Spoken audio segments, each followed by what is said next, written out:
So, it's Father's Day, and that could only mean one thing.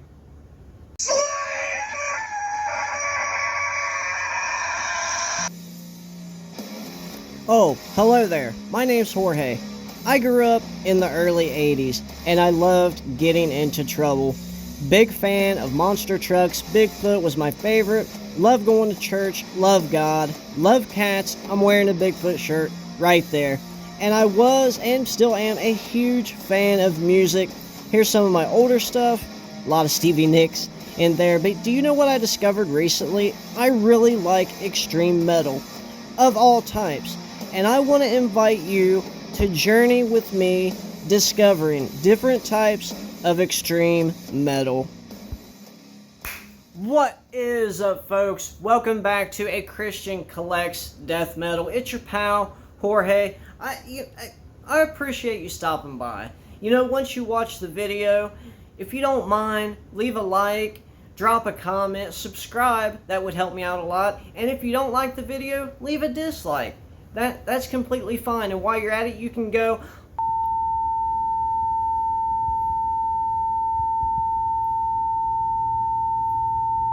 I'm just kidding.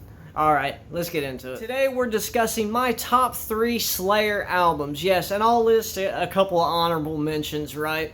This is not a full discography ranking. But Jorge, this is A Christian Collects Death Metal. I thought this was about death metal or extreme metal. Well, technically, thrash is considered extreme metal. I don't really think of it that way, but it really is. And the same with nu metal. So thrash and nu metal, I have had exposure to them since it's been a while. So when I say stuff like I'm a greenhorn to extreme metal, I'm really talking about death metal and black metal. Thrash I've been listening to since I was a kid. You know, and when nu metal came on the scene, you know, I started getting into some of that. System of a Down, Rage Against the Machine, which I know really not considered nu metal. But anyway, so yeah, I love Megadeth, Metallica, Slayer, obviously. I have a lot of their albums and what have you. So we're going to just, you know, take a breather from, you know, some death, doom stuff, whatever. And we're just going to do my top 3 Slayer old school thrash albums. Without further ado, let's go ahead and get there. Slayer coming in hot with 12 studio albums. They first formed in 1981, if you could believe it. I was born in 1982, so yeah, just a year before I became alive, right? But they first released their debut album, Show No Mercy, in December, Christmas time, right? 1983, right? So a couple years later, they would come out with the debut.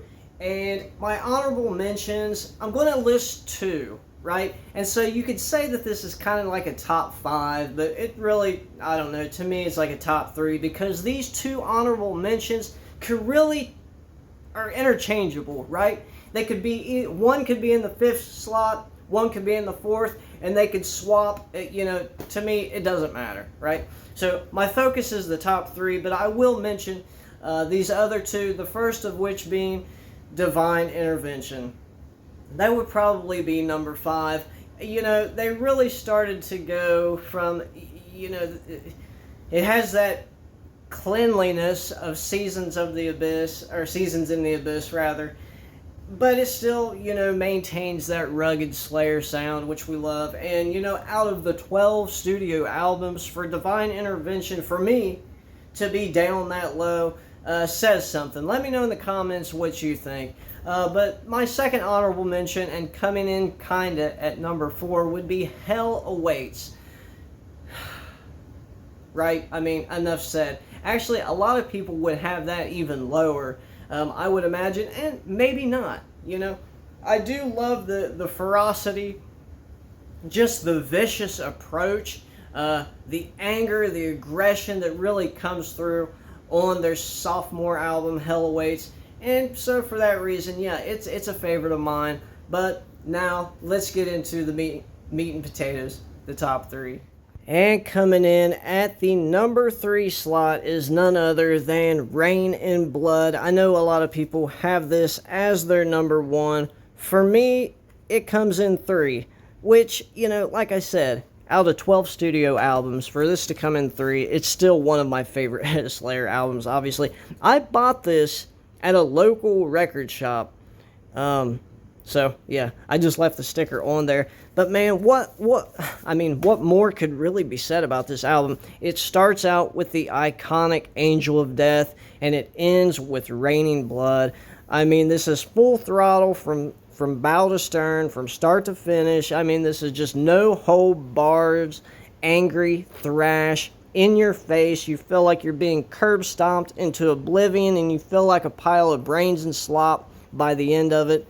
Yeah, coming in at number 3, without question, for me, anyway, Raining Blood. And coming in at number 2, we have Seasons in the Abyss, and I know there would be some people that think this is a travesty, that I would place this higher than Raining Blood, but it's all subjective, and let me know in the comments how you would rate these 3 albums. Let me know what you think of the entire Slayer discography. I'm really curious to know what your favorite Slayer albums are.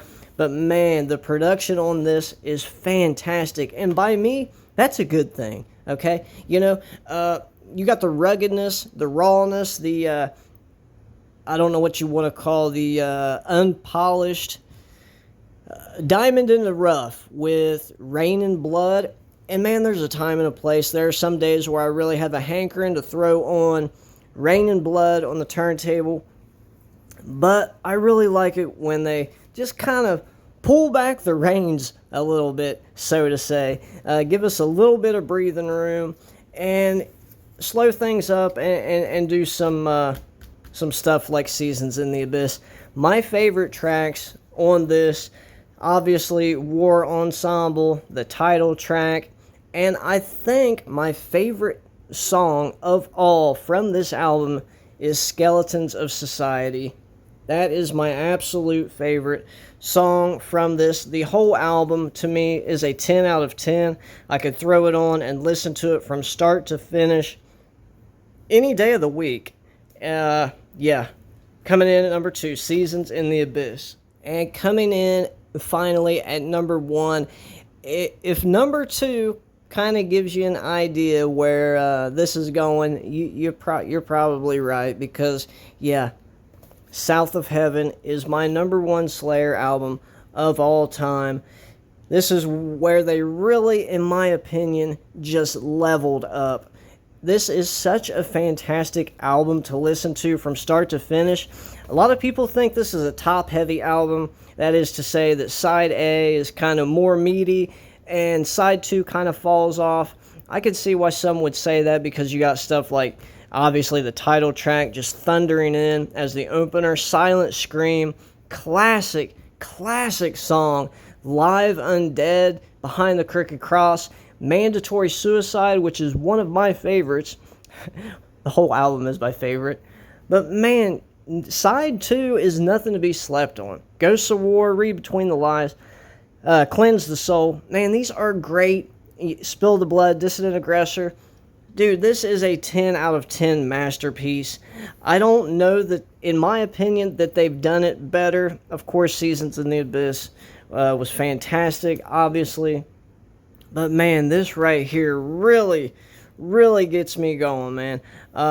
Like I said, favorite song is Mandatory Suicide, Live Undead, Ghosts of War, South of Heaven. I could just name all the songs, really.